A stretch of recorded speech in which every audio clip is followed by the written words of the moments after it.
अस्सलाम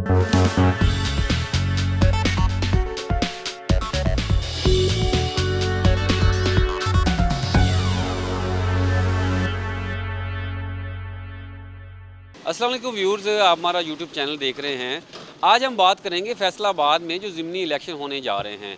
9 मई के फैसलों के हवाले से फैसलाबाद के जो पीटीआई के अरकान असम्बली थे उनको सज़ाओं का सामना करना पड़ा और उनको नाअहल करार दे दिया गया, जिसके बाद इलेक्शन कमीशन की जानिब से बाज़ाब्ता शेड्यूल जारी किया गया और उसके बाद इलेक्शन अब 5 अक्टूबर को होंगे। हलकों की सूरत हाल क्या है वो आपको बताएंगे, कौन कौन से उम्मीदवार सामने आ गए हैं और एक धींगा मुश्ती सी और रस्साकशी सी शुरू हो गई है सियासी जमातों में। सबसे अहम बात आपको ये बताएंगे कि मुस्लिम लीग नून की जानिब से, पीपल्स पार्टी की जानिब से और आज़ाद उम्मीदवार अलग अलग से और बाकी छोटी जमातों की जानिब से अलग अलग उम्मीदवार सामने आ रहे हैं। लेकिन पीटीआई ने क्या पैंतरा अख्तियार किया है कि उनकी जानिब से इलेक्शन का तो बाइकाट कर दिया गया है, लेकिन बेनामी इलेक्शन वो कैसे लड़ेंगे वो भी इस व्लॉग में आपको तफसील से बताएंगे। 3 हलके हैं जिनमें NA 104 है, राजा रियाज वाला हलका। साहबजादा हामद रज़ा वहाँ से नायल हुए, उनको 10 साल सज़ा हुई। इसी तरह NA 96 जड़ामला का हलका, जहाँ से राय हैदर खरल जो हैं वो नायल हुए, उनको 10 साल की सज़ा हुई। और इसके अलावा PP 98 का हलका जुमरे का बनता है, जुनेद अफजल शाही जो है नायल हुए, उनको 3 साल की सज़ा हुई थी। इन हलकों में कौन कौन से उम्मीदवार हैं? सबसे पहले शहरी हलके NA 104 से बात करते हैं। NA 104 जो है वो किसी दौर में मुस्लिम लीग नून का तब भी किला समझा जाता था जब वहाँ से साहबजादा फजल करीम जो हैं वो कामयाब हुए और वहाँ पर राना अफजल को वहाँ पर शिकस्त का सामना करना पड़ा।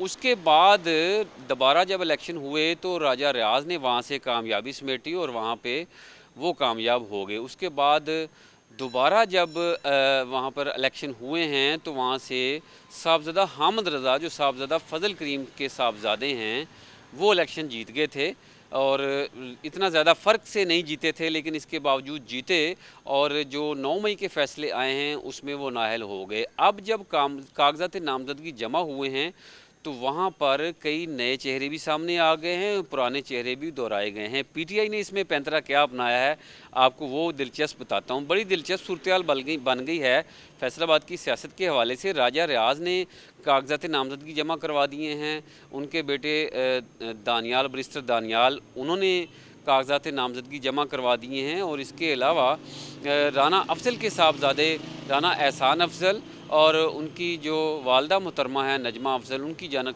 से कागज़ात नामज़दगी जमा करवाए गए हैं।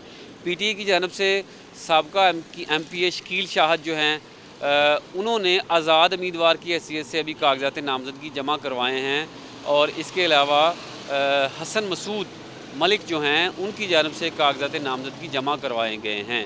ये दोनों उम्मीदवार थे पहले पीटीआई के। शकील शाहद तो MPA का इलेक्शन भी जीते हुए हैं और साहबजादा जो हसन मसूद हैं, मलिक हसन मसूद, वो तो पीटीआई के टिकट होल्डर भी रह चुके हैं।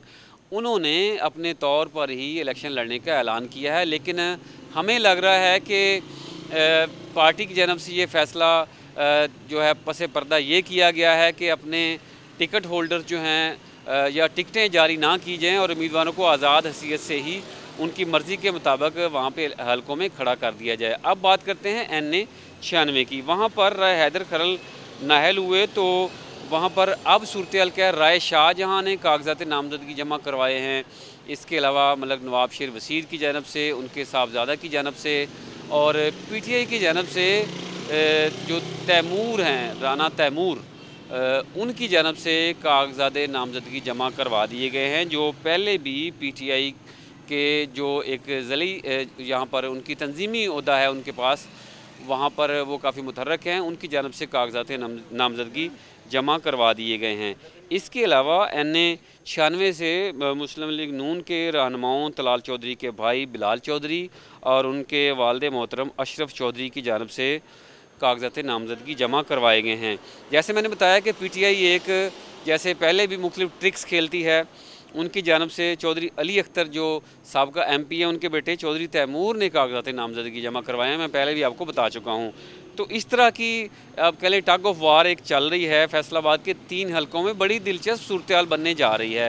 इलेक्शन 5 अक्टूबर को होंगे। अब बात करेंगे PP 98 की। PP 98 झुमरे का इलाका है, वहाँ पर अजमल चीमा की जानब से कागजात नामजदगी जमा करवा दिए गए हैं। ताहरा खिची हैं, वो भी टिकट के लिए कोशिशें कर रही हैं कि नून लीग का टिकट उनको भी मिल जाए।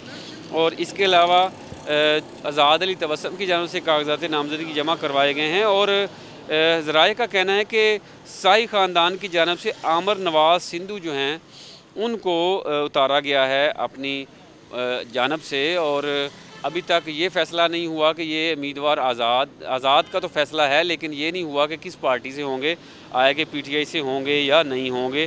तो ये ओवरऑल सूरत हाल चल रही है और एक टग ऑफ वार इन हलकों में चल रही है। ज़मीनी हक़ाइक़ क्या होंगे, किसी दिन इन हलकों का वहाँ पे जाके सर्वे भी करेंगे और आप तक ये मालूमात भी पहुँचाएँगे। लेकिन वहाँ पर डेरों की सूरत हाल ये है कि वहाँ पर रौनकें बढ़ गई हैं, हलकों में गहमा गहमी बढ़ी हुई है। वहाँ पर वोट मांगने के लिए मुख्तलिफ उम्मीदवार जो हैं वहाँ पर जा रहे हैं, गहमा गहमी काफ़ी बढ़ी हुई है। आइंदा दिनों में इन कागजात की स्क्रूटनी होगी, पार्टी टिकट जारी होंगे, अगर जारी ना भी हुए तो उसके बाद उनको सिंबल जो हैं, निशानात जो हैं वो अलाट होंगे और उसके बाद 5 अक्टूबर को ये फैसलाबाद में 3 हलकों में मैदान सजेगा। इसके मतवाज़ी आपको इन्फॉर्मेशन देता जाऊँ, मज़ीद 2 हलके जिनमें से एक PP 116 और PP 115, वहाँ पर भी हाजी इस्माइल सीला और इसके अलावा वहाँ पर जो दूसरे MPA हैं वो भी वहाँ से शेख शाहद जो हैं वो भी नाअहल करार पाए हैं। उनकी जगह पे PP 115 से राना शहरयार जो मुस्लिम लीग नून के रहनुमा है और इसके अलावा जो ताहर जमील PP 116 से वो उम्मीदवार मुतवक्के तौर पे सामने आ सकते हैं। आइंदा सूरत हाल क्या होगी आपको भरपूर और हकीकत पर मबनी मालूमात देंगे। आप हमारे YouTube चैनल क्राइम डायरीज़ को सब्सक्राइब कर लें ताकि आपको आइंदा भी भरपूर अच्छी अपडेट्स और तरह तरह की इन्फॉर्मेशन जो है मिलती रहें।